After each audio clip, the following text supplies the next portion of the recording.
शांता थांब. तू आजपासून आमच्या घरी कामाला अजिबात यायचं नाही. का हो साहेब? तू माझ्या बायकोचे कान भरवायलेस म्हणून माझी बायको मला रोज भांडण करायले. एवढंच नाही, गल्लीतल्या सगळ्या बायकांच्या इकडच्या चुगल्या तिकडे करायलेस. जर तू आमच्या घरी कामाला यायचं बंद नाही केलीस तर गल्लीतल्या सगळ्या बायकांना तू जे हे सगळ्या चुगल्या करतेस का नाही ते सांगून तुझे सगळीकडचे काम बंद करीन. असं वय? मी पण कच्ची खिलाडी नाही साहेब. 12 घरचं पाणी पिलंय.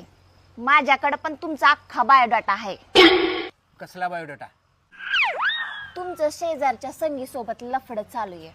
एवढंच नाही, तिच्या सासू सोबत पण लफड चाललंय तुमचं.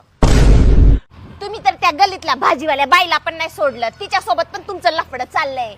आणि हेच नाही, मॅडमची ती मैत्रीण दररोज येऊन बसती नाही का, तिच्यासाठी तुम्ही ती लेमन टी बनवून देता तुमच्या हाताने. तिच्या सोबत पण तुमचं चाललंय. बस का अजून सांगू?